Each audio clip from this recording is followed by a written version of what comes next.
রসে টইটুম্বুর এই মিষ্টির রেসিপি বলতে পারো গোলাপ জামুন বা কমলাভোগের মতো দেখতে। কমলাভোগ বা রসগোল্লা ভাতের কাছে দুই একটা উপকরণ দিয়ে এই সুস্বাদু মিষ্টির রেসিপি খুব অল্প সময়ের মধ্যে তৈরি হয়ে যাবে। দেখতে যতটা সুন্দর, খেতেও অতটাই বেশি মজার। এটা বানাতে এখানে আমি নিয়েছি দুটো গাজরগুলো ধুয়ে এভাবে কেটে নিয়েছি। এখন এটা একটা মিক্সিং বাউলে দিয়ে দিচ্ছি। জল ছাড়াই এটাকে পেস্ট বানিয়ে নেব। একেবারে স্মুথ একটা পেস্ট বানিয়ে নিতে হবে। তবে যদি এখানে জলের প্রয়োজন মনে হয় তাহলে সামান্য একটু জল ব্যবহার করতে পারবে। আমি জল ছাড়াই এটাকে একেবারে স্মুথ একটা পেস্ট বানিয়ে নিয়েছি। এখন এটা দিয়েই এই মিষ্টির রেসিপি বানাবো। প্রথমে এখানে একটা প্যানে দিয়েছি 1 চামচ ঘি, আর এখন এখানে দিয়ে দিচ্ছি গাজরের পেস্ট। 1/4 কাপের 3 কাপ গাজরের পেস্ট এখানে আমি ব্যবহার করেছি। মেজারমেন্টগুলো একেবারে ঠিকঠাক হলে এই গোলাপ জামুন একেবারে পারফেক্ট হবে। গাজরটা খুব ভালো মতো ভেজে নেব। আর গাজর দিয়ে এই অসাধারণ মিষ্টির রেসিপি কিন্তু বুঝতে পারবে না যে এই মিষ্টিটা গাজর দিয়ে তৈরি হয়েছে। এখন খুব ভালো মতো এটাকে ভেজে নিয়েছি। এখানে দেখতে পাচ্ছ কোনো রকম জল নেই। এখন এখানে অ্যাড করব দুধ। এখানে আমি 1 কাপ দুধ ব্যবহার করব, আর এই দুধটা এখন গাজরের সাথে অ্যাড করছি। মেজারমেন্টগুলো একেবারে ঠিকঠাক হলে মিষ্টিটা একেবারে পারফেক্ট হবে। খুব ভালো মতো মিক্স করে নিয়েছি। এখন এখানে অ্যাড করছি জল। আরও এখানে 1/4 কাপ জল অ্যাড করেছি। এখন এখানে অ্যাড করব সুজি, আর সুজি এখানে আমি নিয়েছি 1/2 কাপ। সুজিটা এইভাবে দিয়ে দিচ্ছি, তাহলে একেবারে দলা পেকিয়ে যাবে না, সুজিতে কোনো রকম লাম্পস আসবে না। তো সুজিটা এইভাবেই দিয়ে দেব। সুজিটা দিয়ে ফ্লেমটাকে লো করে দেব, আর লো করে খুব ভালো মতো আগে মিক্স করে নেব। সুজি যেহেতু খুব তাড়াতাড়ি সব কিছু অ্যাবসর্ব করে নেয়, তো এই সময় ফ্লেমটাকে লো রেখে দিচ্ছি। লো রেখে দিয়ে খুব ভালো মতো মিক্স করে নিয়ে এখন ফ্লেমটাকে মিডিয়াম করে দিয়েছি। এখন এটার একটা ডোয়ের শেপে বানিয়ে নিতে হবে। ধীরে ধীরে দেখতে পাচ্ছ এভাবে একটা ডোয়ের শেপ নিয়ে নেবে।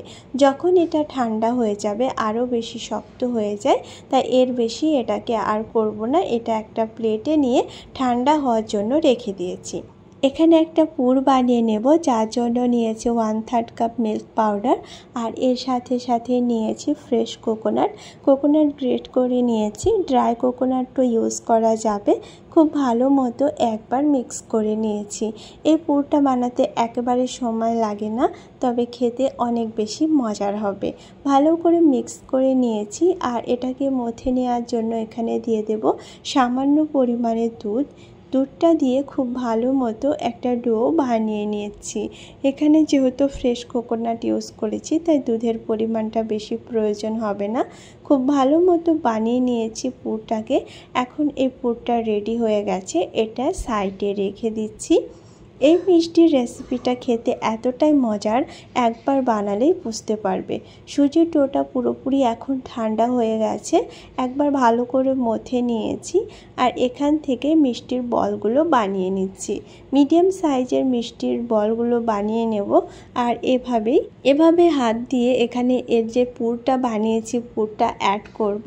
তো এরকমভাবে পুরটা ভিতরে দিয়ে, যেভাবে আলুর পরোটা বা কোনো কিছু স্টাফিং ভরা হয় সেইভাবে পুরটাকে ভরে দিচ্ছি।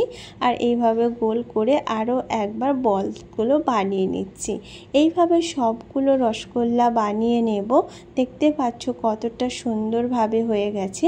এটা দুইভাবে বানানো যায়, এক তো স্টিম করতে পারো বা তেলে ভেজে নেওয়া যাবে। এখানে আমি স্টিম করে নিচ্ছি। তো এখানে স্টিমের পাত্রেতে হালকা করে ঘি লাগিয়ে নিচ্ছি, আর এখানে দিয়ে দেব বলসগুলো। তবে স্টিম না করতে চাইলে এগুলো তেলে ভেজে নেওয়া যাবে, তবে আমি এখানে না ভেজে স্টিম করে নিচ্ছি। এভাবে এগুলোকে আমি 20 মিনিট ধরে স্টিম করে নেব। উপর দিয়ে একটা অ্যালুমিনিয়ামের ফয়েল সিল করে দিয়েছি যাতে ভিতরে কোনো রকম জল প্রবেশ না করে। আর এখন এগুলো 20 মিনিট ধরে স্টিম করে নিচ্ছি। এদিকে একটা শিরা বানিয়ে নেব, যার জন্য 1 কাপ চিনি আর 1 কাপ জল দিয়ে দিয়েছি। যতটা চিনি ঠিক ততটাই জল দেব, তার বেশি দেব না, তাহলে শিরাটাকে খুব বেশি গাঢ় করার প্রয়োজন হবে না। শিরাটা তৈরি হতে হতে ওদিকে তৈরি হয়ে যাবে মিষ্টিগুলো। তো এখানে শিরাটাকে খুব বেশি জাল করব না, ফুটে উঠলে এটাকে বন্ধ করে সাইডে রেখে দিচ্ছি। আর এখন 20 মিনিট ধরে এগুলো স্টিম হয়ে গেছে। আর এখন এই গরম গরম মিষ্টিগুলো শিরায় দিয়ে দেব এখান থেকে। শিরাটাও হালকা গরম আছে আর মিষ্টিগুলো গরম গরম এখন শিরায় দিয়ে দিচ্ছি। শিরাতে দিয়ে দেওয়ার পরে একবার নেড়ে চেড়ে একটা ঢাকনা দিয়ে ঢেকে রেখে দেব 3-4 ঘন্টা মতো, তাহলে শিরাটা পুরোপুরি মিষ্টির ভিতরে ঢুকে গেছে। আর এখন এইগুলো আমি সার্ভ করে নিচ্ছি। রসে টইটুম্বুর এই গোলাপ জামুনের রেসিপি খেতে অসাধারণ হয়েছে। উপর দিয়ে এভাবে এগুলো ডেকোরেট করে দিচ্ছি, বাদাম বা পিস্তা দিয়েও এগুলোকে সাজানো যাবে। দেখতে পাচ্ছ দেখতে কতটা সুন্দর আর খেতেও অনেক বেশি মজার হয় এই গোলাপ জামুন, বা বলতে পারো এইগুলোকে কমলাভোগ। দেখতে অনেকটাই সেরকম, কিন্তু খেতে অনেক বেশি মজার হয়। কেউ বুঝতে পারবে না এটা সুজি আর গাজর দিয়ে তৈরি। আজকের রেসিপি কোথাও ভালো লাগলে অবশ্যই একবার ট্রাই করো, আর এরকম রেসিপি দেখার জন্য আমার চ্যানেলকে সাবস্ক্রাইব করো।